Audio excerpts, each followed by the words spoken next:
विषय ये भ्रष्टाचार के खिलाफ है। भ्रष्टाचार काफ़ी सालों से इस महकमे के अंदर, सबसे पहले तो मैं बताना चाहता हूँ, मेरा नाम विनोद कुमार, जिला अध्यक्ष all India home guard welfare association की तरफ से सिरसा होमगार्ड का जिला अध्यक्ष हूँ। और हमने काफ़ी समय से इस लड़ाई के खिलाफ जो जंग छेड़ रखी थी, काफ़ी हद तक वो जंग हमारी सक्सेसफुल भी हुई है और काफ़ी हद तक अभी तक हमारी लड़ाई चल रही है, जिसके बारे में कई बार हमने अधिकारियों से मिला भी हैं और उनको ज्ञापन भी दिए हैं, पत्राचार भी किया है। लेकिन कुछ चीज़ें हैं उन पे अभी तक कोई सुनवाई नहीं हो रही, जिसके बारे में आज जो ये प्रेस कॉन्फ्रेंस की जा रही है।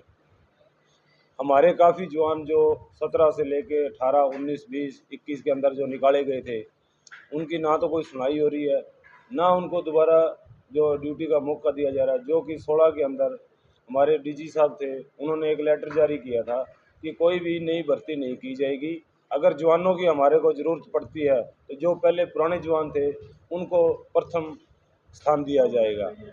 लेकिन उनको ना लेते हुए कुछ ऐसे अधिकारी थे बीच में, जिनको पैसों का लालच, पैसों के चक्कर में उन्होंने पुराने जवानों को तो पूछा नहीं और नए जवान जो है पैसे लेकर भर्ती किए गए। अब हमारी मांग यही है कि जो भी हमारे निकाले गए जवान हैं उनको वापस विभाग में लिया जाए, और जो भ्रष्ट अधिकारी हैं और जो पैसे ले रहे हैं सरेआम, ऑडियो वीडियो उनकी बनी हुई है, वो भी हमने डिपार्टमेंट तक पहुंचा दी, सरकार तक भी पहुंचा दी है और आपके माध्यम से भी वो वीडियो आपको सबको दे दी जाएगी।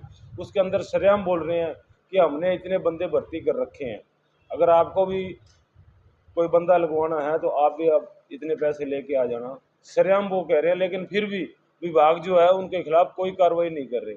और जो हमारे ऐसे जवान हैं जिनको बेचारों को पता ही नहीं, ड्यूटी के अलावा आज तक उन्होंने कुछ किया ही नहीं है, उनको तो उनकी गर्दन काट के उनको घर बिठा दिया, उनके पेट पे, उनके बच्चों के पेट पे लात मारी, उनको घर बिठा दिया। आज वो बेरोजगारी में इतने जूझ रहे हैं कि उनका घर चलाना, बच्चे पालने बहुत मुश्किल होया पड़ा है।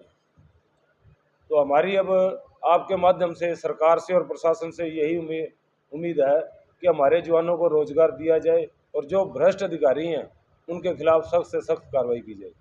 तो निकाले हुए होमगार्ड हैं कम से कम एक ज़िले में, सिरसा जिला की बात करें तो यहाँ से कम 50 से 60 जवान ऐसे हैं जो निकाले हुए हैं और जो पहले निकाल रखे थे, और कम से कम 100 जवान इन्होंने, 100 प्लस ही होंगे जो नए भर्ती कर रखे हैं इन्होंने।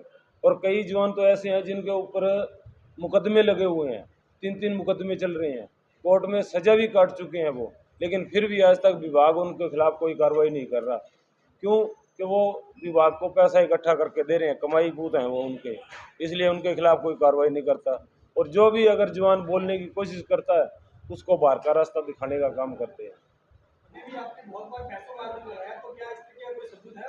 हमारे पास सभी सबूत हैं सर, हमारे पास वीडियो भी है, ऑडियो भी है, उनकी सब रिकॉर्डिंग भी है, और वो हमने कई बार विभाग के पास भी भेजी। जैसे भी हमारे पास कोई सबूत आता है हम विभाग को पहले चेताते हैं, ये देखो जी ये प्रूफ आ रहे हैं, आप इन पे कोई एक्शन, जब कोई एक्शन नहीं लेता तो बाद में हमें फिर चौथे स्तंभ का सहारा लेना पड़ता है। हम गए थे सर, अनिल विज जी के पास भी गए थे, उनको भी हमने कागज़ दिए, उन्होंने कागज़ फॉरवर्ड कर दिए आगे महकमे के पास, लेकिन वहाँ पर कुछ ऐसे अधिकारी बैठे हैं जो पैसों के लालच में आके उस फाइल को आगे और निकालते ही नहीं, फाइलों को ही दबा के रख देते हैं वो। हमने वहाँ डीजी ऑफिस में गए हैं, यहाँ सिरसा हमारे ऑफिस में भी गए हैं, लेकिन अब यहाँ जो डिस्ट्रिक्ट कमांडर चेंज होके आए हैं उन्होंने हमें पूरा आश्वासन दे रखा है और हमें भरोसा है शायद वो अगर हमारी बात को आगे तक पहुँचाएँ और उस पर कोई कार्रवाई कर सकें। हाँ, वीडियो दिखाता हूँ। यहाँ मांग की है, वो है विनोद कुमार है जी, वो अभी है तो वॉलंटियर ही, लेकिन उसने पैसों के दम पे अपने 2 स्टार लगा रखे हैं, वो इस टाइम कंपनी कमांडर बन चुका है। हालांकि उसके ऊपर 3 केस पहले चल रहे हैं और पहले भी वो महकमे से डिस्चार्ज किए गए थे दोनों भाई, और उसके ऊपर लिखा गया था बकायदा डीजी साहब के द्वारा भी इनको कभी भविष्य में भर्ती ना किया जाए। लेकिन 6 महीने बाद में वो बंदे दोबारा फिर भर्ती होके आ गए, वो बंदे दोबारा फिर भर्ती होके आ गए। दबाव में आए, किसकी सिफारिश से लगाए गए? वो तो अब उनको ही पता जी किस किस पास में आए हैं, वो तो पैसे दे के आए हैं, ये तो स्पष्ट है। ये शरेआम पैसे ले रहा है ये। कौन बाद में तू जुद भी आवे नहीं 5 दिन में 7 दिन में जुद देगा तो घंटे मार ले। हाँ घंटी मार ली, मैं थका था, मैं बोल जाती हूँ।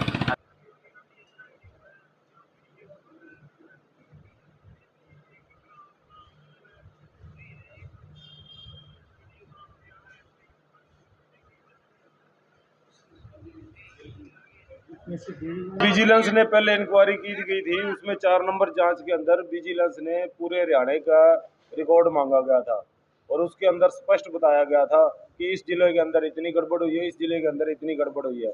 लेकिन विजिलेंस की जांच होने के बावजूद भी विभाग ने अब तक उस जांच के ऊपर कोई कार्रवाई नहीं की। इससे आगे तो हमारा यही कदम है जी, फिर हम ऊपर तक हमारे संगठन से बात करके कोई बड़ा एक्शन लेने की कोशिश करेंगे।